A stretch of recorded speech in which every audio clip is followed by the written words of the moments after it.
चलिए बढ़ते हैं आगे। मुख्यमंत्री अशोक गहलोत ने आज एक बार फिर बीजेपी पर बड़ा हमला बोला। गहलोत और शेखावत के बीच अब जुबानी जंग तेज हो ही चुकी है। आज गौरव यात्रा से सीएम ने फिर हमला बोला। उन्होंने कहा कि केंद्रीय मंत्री सरकार गिराना चाहते थे। विधायकों की खरीद फरोख्त का भी उन्होंने आरोप लगाया। तो ये बड़ा हमला मुख्यमंत्री अशोक गहलोत का केंद्रीय मंत्री गजेंद्र सिंह शेखावत पर। वैसे ही जुबानी जंग तेज है। अगर पीएम मोदी अपने मंत्री की बात नहीं सुनते तो फिर काहे के मंत्री, ये उन्होंने सीएम गहलोत ने कहा था गजेंद्र सिंह शेखावत को लेकर। और अब ये बड़ा हमला बोला, ये बड़ा आरोप लगाया कि विधायकों की खरीद फरोख्त में केंद्रीय मंत्री लगे थे और उनका मकसद था प्रदेश में कांग्रेस की सरकार को गिराने का।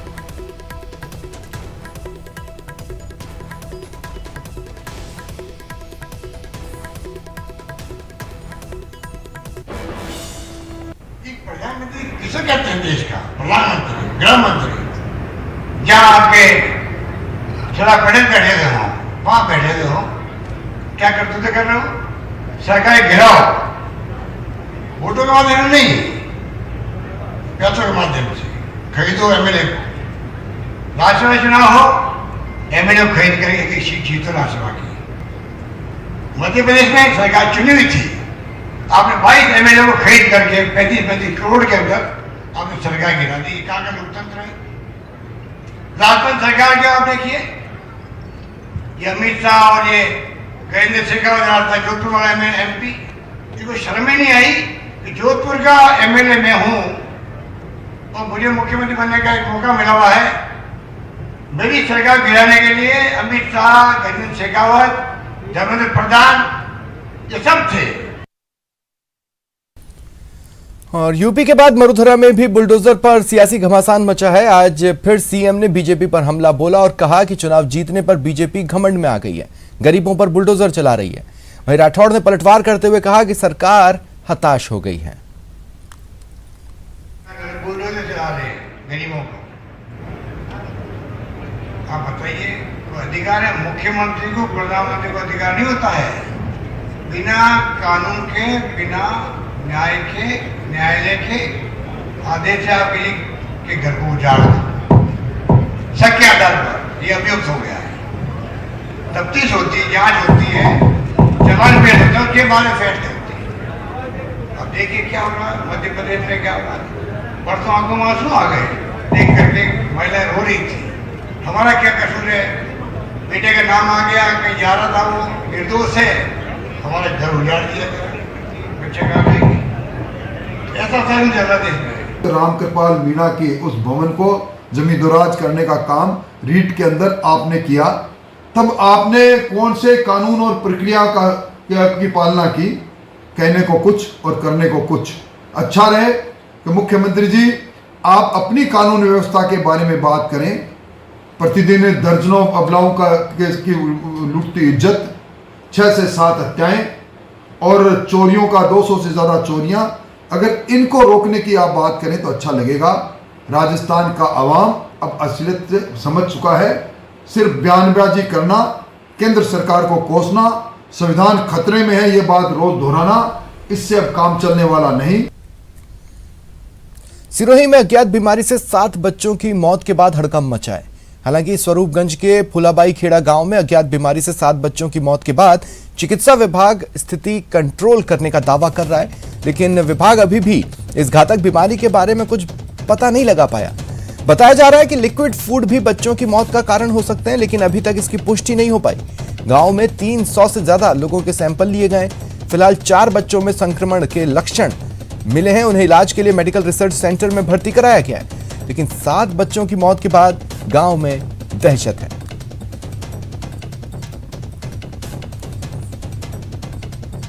कंफर्म तो नहीं हो पाया, पर लग रहा है कि ये कुछ जो सोर्स है, नेचुरल सोर्स, जैसे आइसक्रीम हुआ या फूड से जो होने वाले वायरल डिजीज, वो ही कॉज लग रहा है।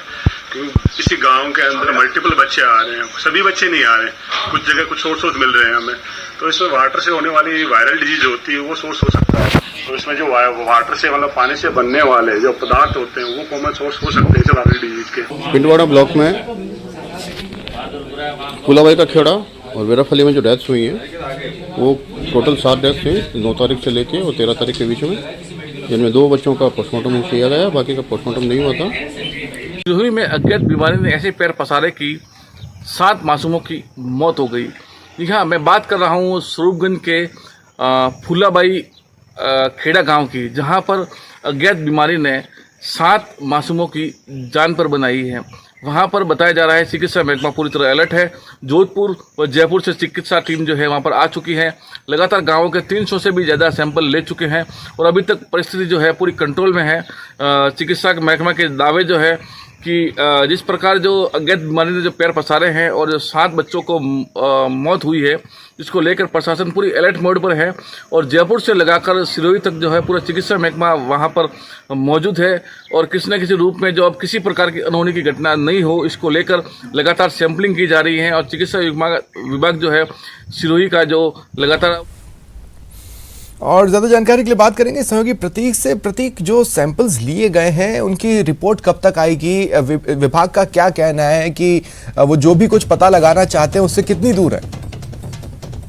बिल्कुल बताना चाहूंगा कि ये जो मामला जो है अभी 13 तारीख तक जो है अभी 7 बच्चों की मौत हो चुकी है और 300 से ज्यादा गांव के सैंपल लिए गए हैं और अभी इन सैंपलों की रिपोर्ट आनी अभी बाकी है, जिसमें से 2 जो है अभी पॉजिटिव सैंपल आए हैं। उनमें लक्षण जो बताए जा रहे हैं, लेकिन चिकित्सा विभाग में ये दावे कर रहे हैं, जिला प्रशासन दावे कर रहे हैं कि अभी स्थिति कंट्रोल में है और पूरी तरह जो है स्थिति को किसी प्रकार से लापरवाही नहीं बरती जा रही है। और जो मामला जो सामने आया है वो है कि लिक्विड फूड पॉइजनिंग यानी कि पेप्सी व आइसक्रीम में लिक्विड में संक्रमण होने के कारण जो है ये जो पूरी जो घटना जो है वो हुई है, जिसको लेकर जो है चिकित्सा महकमे ने आसपास के जितने भी आइसक्रीम पार्लर वो पेप्सी जैसी और लिक्विड जैसी कुछ ठंडी चीजें हैं उसको निषेध कर दिया गया है आसपास के वातावरण को लेकर। जो और चिकित्सा महकमा की जो जयपुर व जोधपुर से 10 टीमें जो आई हुई हैं, 30 लोगों की जो मौके पर बैठी हैं और लगातार सर्वे किए जा रहे हैं। और सिरोही की टीम अभी जो है जयपुर आई हुई है और जो अभी मीटिंग के बाद में मालूम चलेगा कि किस प्रकार की बीमारी थी और किस बीमारी से ग्रसित होकर जो 7 बच्चों ने जो है अपना दम तोड़ा है, जिसको लेकर अभी पूरी जानकारी। चलिए, शुक्रिया। प्रदेश में स्वास्थ्य सुविधाओं का हाल क्या है समझना है तो चलिए दौसा जिला अस्पताल। यहां वसूली का खेल चल रहा है, वो भी लेबर रूम में। सरकार की ओर से अस्पताल में सब कुछ फ्री है, लेकिन डिलीवरी के समय लेबर रूम में पैसों की डिमांड की गई। पहला केस है डागोलाई की रहने वाली प्रसूता राजी मीणा का। रात के समय जब राजी को प्रसव हुआ तो उसके साथ मौजूद परिजनों से चिकित्सा कर्मियों ने 500 रुपए की डिमांड रखी।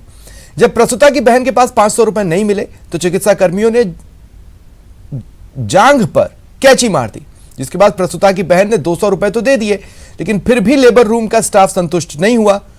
वसूली का दूसरा केस है कानेटी की रहने वाली प्रसूता सुमन मीणा का। सुमन के पति कांग्रेस के कार्यकर्ता है, लेकिन उनसे भी डिलीवरी के समय 1100 रुपए की डिमांड की गई। पैसे नहीं देने पर सही तरीके से केयर नहीं करने और डिलीवरी की गारंटी नहीं होने की धमकी दी गई। इसके बाद सुमन के परिवार वाले डर गए और लेबर रूम में 1100 रुपए देने पड़े। सुमन के पति कांग्रेस कार्यकर्ता है, लिहाजा बात कलेक्टर, पीएमओ, चिकित्सा मंत्री, कृषि विपणन मंत्री तक पहुंचाई गई। अब अस्पताल प्रशासन मामले की जांच की बात कर रहा है। मेरी डिलीवरी हुई थी 9 बजे, तो एक डॉक्टरानी ने मेरे से 500 रुपये मांगे। मेरे पास 500 रुपये नहीं थे। फिर मेरे पास सिस्टर थी मेरी बड़ी वाली, उसके पास 200 रुपये थे, तो उससे धमकी दी कि अगर पैसे नहीं दोगे तो मैं तुम्हारे खून छूट जाएंगे, तो यहाँ पे मेरे पास ही तो आओगी तुम। फिर मेरी सिस्टर डर गई, वो बाहर पीछे लेने चले गए, फिर मैं अकेली रह गई थी। एडमिट होने के बाद करीबन रात को 11 बजे के लगभग उनको डिलीवरी हुई। डिलीवरी होने के बाद जब पूरा काम फ्री हो गया था, मेरी भाभी थी उसके साथ में अंदर, वो बाहर आई, बोले वो 1100 रुपये मांग रहे हैं। क्योंकि किस बात के 1100 रुपये? बोले मांग रहे हैं, दे दो, कोई बात नहीं है। क्योंकि पैसे तो दे देंगे, कोई बात नहीं है, 100, 200, 500 रुपये, लेकिन ये अच्छी बात नहीं है। अभी रात का मैटर था, उसके बारे में वो पेशेंट के अटेंडर आए थे, उन्होंने एप्लीकेशन दी है, उन्होंने कहा ये बातें अब हमारे साथ ऐसा किया तो हम उसकी जांच करवाएंगे। पीएम साहब को अवगत करा दिया है और लिखित में कंप्लेंट आई है तो हम पीएम साहब को देंगे कल, और पीएम साहब जो भी कार्रवाई करेंगे उनको कल। अजमेर में 11 साल की मासूम का बाथरूम में नहाते हुए वीडियो बनाने का मामला सामने आया। पीड़ित के पिता ने पड़ोस में काम करने वाले मजदूर के खिलाफ मुकदमा दर्ज करवाया। रामगंज थाना पुलिस ने जांच शुरू कर दी है। पुलिस के मुताबिक बच्ची के पिता ने बताया उनके पड़ोस में मकान निर्माण का काम चल रहा है। कृष्णा नाम का मजदूर काम कर रहा था। 14 अप्रैल को 11 साल की बेटी नहाने गई तो मजदूर खिड़की के जरिए बच्ची का वीडियो बनाने लगा। इस दौरान पीड़ित की कृष्णा पर नजर पड़ी, जिस पर पीड़ित चिल्लाई तो परिवार के लोग घर के बाहर पहुंचे और कृष्णा को पकड़ लिया। फिलहाल पुलिस ने पॉक्सो एक्ट में केस दर्ज कर लिया है।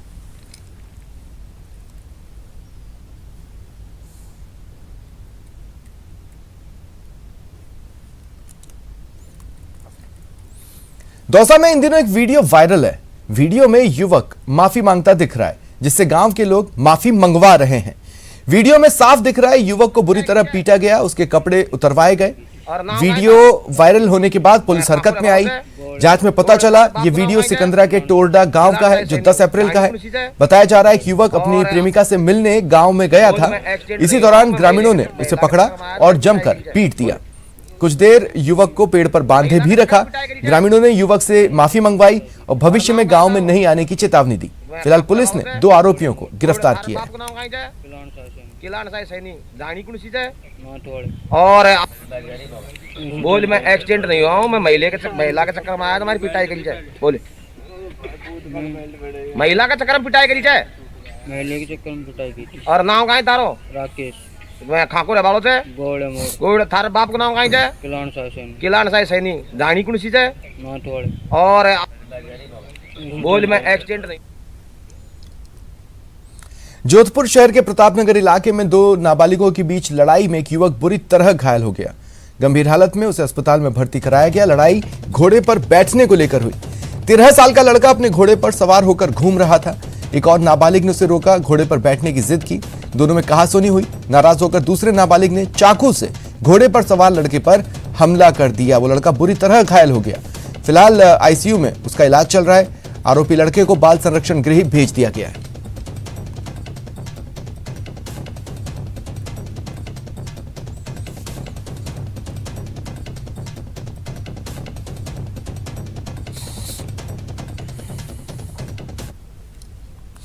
और पाली में जहां अरावली की पहाड़ियों में पिछले 5 दिनों से आग धधक रही है, जिसके चलते वन्य जीवों पर खतरा मंडरा रहा है। बता दें आग से डरकर लाखों वन्य जीव आबादी क्षेत्र की ओर पलायन कर रहे हैं। बताया जा रहा है आग ने करीब 500 हेक्टेयर क्षेत्र को अपनी चपेट में लिया। पर्वतमाला के ऊपरी हिस्सों पर झीलवाड़ा, देसूरी, कुंभलगढ़ क्षेत्र की रेंजों में आग तांडव दिखा रही है। फिलहाल वन विभाग की टीम कड़ी मशक्कत कर आग बुझाने की कोशिश में जुटी हुई है।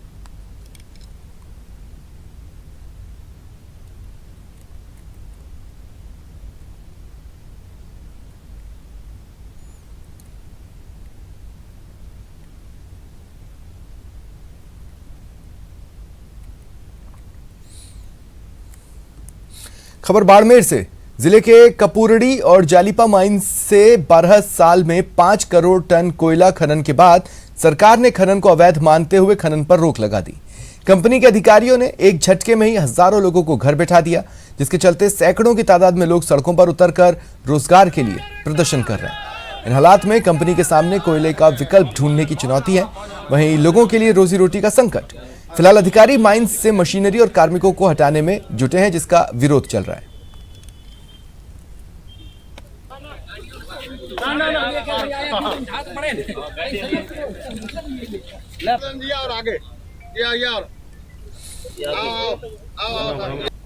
ब्रेक के बाद स्वागत है आप सभी का। चिकित्सा मंत्री परसादी लाल मीणा आज दौसा के लालसोट पहुंचे। उन्होंने राजस्थान ईस्टर्न कैनल परियोजना पर पीएम को आड़े हाथों लिया। उन्होंने इस दौरान जल शक्ति मंत्री गजेंद्र सिंह शेखावत पर भी जुबानी हमला बोला। कहा जो व्यक्ति राजस्थान का हो और जल शक्ति मंत्री हो, उसके बावजूद अगर ईआरसीपी को राष्ट्रीय परियोजना घोषित नहीं करा सके तो ऐसे कैबिनेट मंत्री का क्या काम। बहुत पुराना है और पिछले लोकसभा चुनाव में माननीय प्रधानमंत्री जी ने अजमेर और जयपुर में जो कहा, उसी के कारण राजस्थान की जनता ने उनको 25 के 25 एमपी जिताए और अब अपने वादे से मुकर रहे हैं। हम उनको अपना वायदा याद दिला रहे हैं। ईआरसीपी प्रोजेक्ट को लागू करें। ईआरसीपी का जो जल संसाधन मंत्री है वो भी राजस्थान का है, लोकसभा का मेंबर है और पूरा कैबिनेट मिनिस्टर है, अगर वो इस काम को प्रधानमंत्री से राजस्थान के भले को नहीं करा सकता, फिर वो काहे का मंत्री है, काहे के लिए मंत्री बना बैठा है। फिर प्रधानमंत्री जो अजमेर में कह जाए, जयपुर में कह जाए, उसके बाद मुकर जाए, तो निश्चित रूप से राजस्थान की जनता इस चीज़ को याद रखेगी। और ये बहुत बड़ा इशू है जो राजस्थान को मिलना चाहिए। पीने का पानी है, सिंचाई का पानी है, जो हमारा पानी चंबल से व्यर्थ बहकर जा रहा है, उसका सदुपयोग राजस्थान के हित में हो। और ये बीजेपी के टाइम की योजना बनाई हुई है, उसी योजना को ये लागू करना नहीं चाह रहे हैं। और एक बड़ी खबर मिल रही है, पीएफआई पर बैन लगाने की तैयारी है। पूरी तरह पीएफआई पर प्रतिबंध लग सकता है, सरकार तैयारी कर रही है। इसी हफ्ते अधिसूचना भी जारी हो सकती है। बता दें कि देश में हाल ही में हुए सांप्रदायिक दंगे पर अगर नजर डालते हैं तो पीएफआई से जुड़े लिंक की जांच भी हो रही है और सुरक्षा एजेंसियों की इन पर नजर है। एमपी में खरगोन हिंसा में पीएफआई की भूमिका के आरोप लगे। यूपी पहले ही पीएफआई को बैन लगाने की मांग कर चुका है। इधर करौली हिंसा के समय पीएफआई का नाम आया। करौली हिंसा को लेकर सरकार को पीएफआई का कहना है कि उन्होंने अलर्ट किया था। तो ये बड़ी खबर आपको बता रहे हैं। अब पीएफआई पर पूरी तरह से बैन लगाने की तैयारी है। सरकार इस दिशा में काम कर रही है। इसी संबंध में इसी हफ्ते अधिसूचना भी जारी हो सकती है।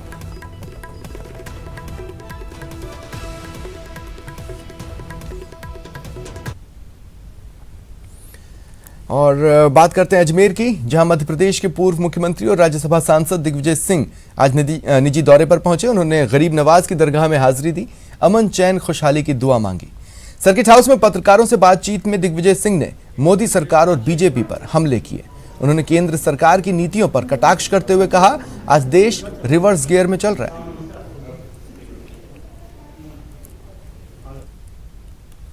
हमें चिंता है इस देश की, जो हालात बिगड़ते जा रहे हैं, गरीब और गरीब होता जा रहा है, करोड़पति अरबपति हो रहा है, अरबपति खरबपति हो रहा है और गरीबी बढ़ती जा रही है। यूपीए शासनकाल में 10 साल में गरीबी रेखा से लगभग 10 से 15 करोड़ परिवार बाहर निकल आए थे। आज वो वापस गरीबी रेखा के नीचे चले गए। बात पेयजल की आपूर्ति को लेकर जलदाय विभाग और ग्राम पंचायतों के बीच चल रही रार की। पेयजल की आपूर्ति का मामला संकट में, जिस वजह से बढ़ भी सकता है।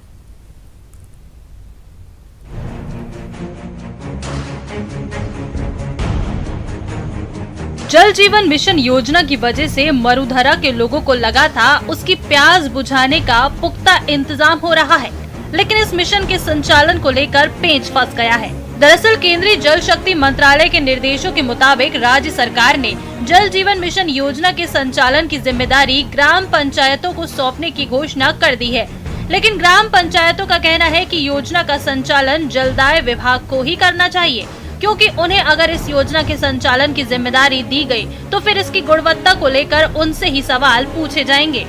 हम इस योजना के खिलाफ नहीं है। ये योजना जो भी बनी है उससे पहले इसका धरातल लेवल पे इसकी समीक्षा की जानी चाहिए थी। ये योजना भी एक रूट स्तर पे विकसित नहीं हो पाएगी और बिल जमा नहीं होंगे तो योजनाएं बंद हो जाएगी और जनता को इसका लाभ नहीं मिलेगा। कम से कम 2 साल तो जल जीवन मिशन को पीएचडी विभाग ही चलाए, क्योंकि सरपंच के पास कोई मैन पावर भी नहीं है, कोई टेक्निकल भी नहीं है, तो उसकी मेंटेनेंस कैसे होगी। ग्राम पंचायत की मांग है कि जल जीवन मिशन योजना का संचालन जलदाय विभाग करे और अगर उन्हें ये जिम्मेदारी सौंपी जाए तो फिर योजना के संचालन के लिए योजना का 10% बजट ग्राम पंचायत को मिले। ग्राम पंचायतों में पेयजल योजना से जुड़े कार्मिकों का खर्चा सरकार वहन करे। जनता जल योजना के तहत जो 550 करोड़ बिजली बिल बकाया है वो राज्य सरकार भुगतान करे। जल जीवन मिशन योजना के लिए बिजली का बिल आगे भी सरकार ही भुगतान करे। हालांकि इन सब पर जलदाय विभाग के मंत्री का कहना है कि मिल बैठकर इस समस्या का हल निकाला जा सकता है। उनसे हम भी बात करेंगे, उन्होंने कोई मुद्दा उठाया है तो इसका मिल के हल निकालेंगे और हमारी प्रायोरिटी है कैसे भी जनता को पानी मिले। जल जीवन मिशन योजना के तहत सबको पेयजल पहुंचाने के लिए केंद्र और राज्य सरकार जिस तरह से पानी की तरह पैसा बहा रही है, उससे धरातल पर पानी का कितना इंतजाम हो पाया है, उसका अंदाजा इस विवाद से लगाया जा सकता है। राकेश शर्मा, न्यूज़ 18 राजस्थान, जयपुर। देवघर में त्रिकुट रोपवे हादसे ने लोगों को झकझोर दिया था। इसमें देवदूत बनकर पहुंचे थे एयरफोर्स, आर्मी, आईटीबीपी और एनडीआरएफ के जवान, जिनके जज्बे और हौसले की तारीफ खुद पीएम ने वीडियो कॉन्फ्रेंसिंग से की थी।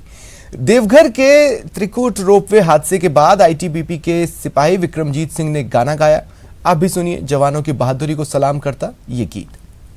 ओ देश में तेरी शान पे सदके कोई धन है क्या, तेरी धूल से बढ़ के, तेरी धूप से रोशन, तेरी हवा पे जिंदा, तू बाग है मेरा, मैं तेरा परिंदा, है अर्ज ये दीवाने की या और सुहानी देखी, एक रोज वही मेरी शाम हो, कर याद करे जो जमाना, माटी पे मर मिट जाना, जिक्र में शामिल मेरा नाम हो। ओ देश मेरे तेरी शान पे सदके कोई धन है क्या, तेरी धूल से बढ़ के, तेरी धूप से रोशन, तेरी हवा पे जिंदा, तू बाग है मेरा, मैं तेरा परिंदा।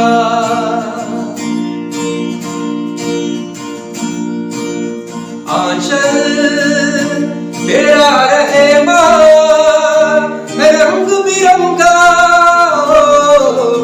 ऊंचा आसमां से ओ तेरा तिरंगा, जीने की आदत दे तू या हुक्म शहादत दे तू, मंजूर हमें जो भी तू कहे, रेशम का हो मधुशाला या कफन सिपाही वाला, ओढ़ेंगे हम जो भी तू चुने।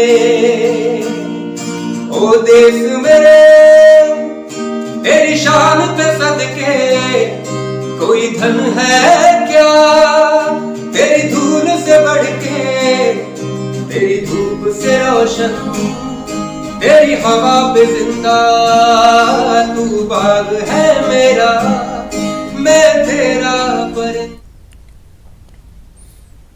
और खबर भरतपुर से, जहां जघीना गांव में कुश्ती दंगल की प्रतियोगिता हुई। राष्ट्रीय अंतर्राष्ट्रीय स्तर के साथ साथ भारत केसरी पहलवान ने भी शिरकत की। प्रतियोगिता में मुख्य अतिथि के तौर पर जिला प्रमुख कुंवर जगत सिंह और नगर विकास न्यास के पूर्व चेयरमैन गुलराज गोपाल मौजूद रहे। बता दें, प्रतियोगिता में 300 से अधिक पहलवानों ने अपना दमखम दिखाया। आखिरी मुकाबले में 1,11,000 रुपए का इनाम रखा गया था, जिसमें भारत केसरी पहलवान युधिष्ठिर और संजय गुर्जर दोनों ने जबरदस्त दांवपेच दिखाए और मुकाबला बराबरी पर खत्म हुआ। दोनों पहलवानों को इनाम का आधा आधा हिस्सा बांट दिया गया।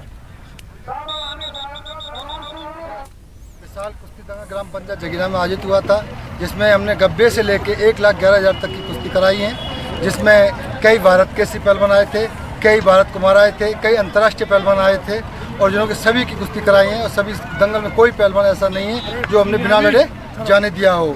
जिसमें आखिरी कुश्ती बात जो हमने 1,11,000 की रखी थी, जिसमें हमने जोड़ मिलाया था संजय गुर्जर सोना और युधिष्ठिर पहलवान गोरी चाट, जो दोनों पहलवान भारत केसरी थे। कोटा के आरकेपुरम इलाके में 15 साल की नाबालिग के साथ दुष्कर्म का मामला सामने आया है। आरोप 60 साल के बुजुर्ग पर लगा है। खुलासा तब हुआ जब बच्ची गर्भवती हो गई। पुलिस ने आरोपी बुजुर्ग को गिरफ्तार कर लिया है। CWC में काउंसलिंग के दौरान, बच्ची का जब चल रहा था काउंसलिंग, उस दौरान उसने बताया कि पड़ोस में रहने वाले आरोपी ने एक दिन उसे बहाने से बुलाया। आरोपी ने नशीला पदार्थ पिलाया, जिसके बाद वो बेहोश हो गई। इसी दौरान दुष्कर्म हुआ। कुछ दिन बाद जब बच्ची की तबीयत खराब हुई तो परिजनों ने डॉक्टर को दिखाया, तब मामले का खुलासा हुआ। फिलहाल आरकेपुरम थाना पुलिस जांच कर रही है।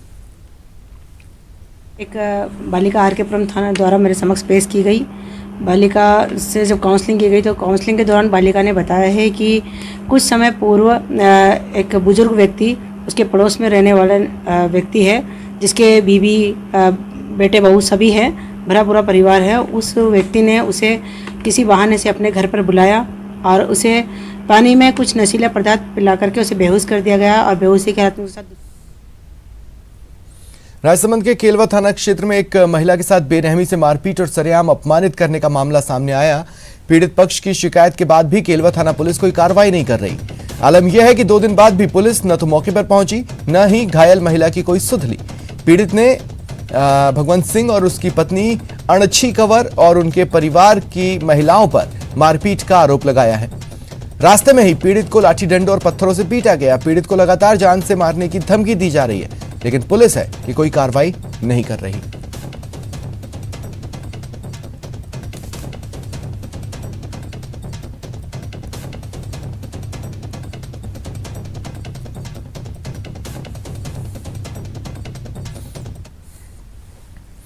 सोशल मीडिया पर एक कुत्तों को रस्सी से बांधकर घसीटने का वीडियो वायरल है। अजमेर जिले के गेगल थाने में शिकायत दर्ज कराई गई है। ये शिकायत दिल्ली में पर्यावरण मंत्रालय में तैनात एक महिला अधिकारी की शिकायत पर दर्ज हुई।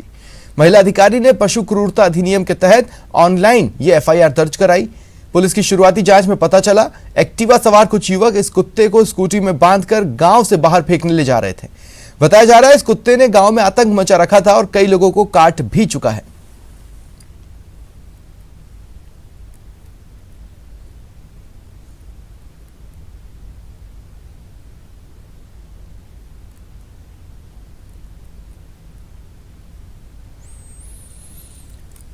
अलवर के सदर थाना क्षेत्र में जमीन विवाद को लेकर 2 पक्षों में फायरिंग हुई। दोनों पक्षों के 3 लोग घायल हुए। सूचना पर सदर थाना पुलिस पहुंची और तीनों घायलों को राजीव गांधी सामान्य अस्पताल के ट्रॉमा वार्ड में भर्ती कराया। मामला जमीन विवाद का बताया जा रहा है। एक पक्ष के लोगों ने दूसरे पक्ष के खेत में खेती करनी शुरू कर दी थी, जिस पर यह झगड़ा हुआ। हालांकि अभी तक दोनों पक्षों की ओर से रिपोर्ट दर्ज नहीं कराई गई है। ढहलावास गांव में कोई जमीनी विवाद को लेकर 2 गुर्जर पक्षों में झगड़ा हुआ है, जिस पर हॉस्पिटल आकर देखा है तो 3 मजरूब हैं जिनका इलाज चल रहा है ट्रॉमा वार्ड में, और एक मजरूब के फायर आर्म की चोट भी है। फिलहाल इतना ही। नमस्कार।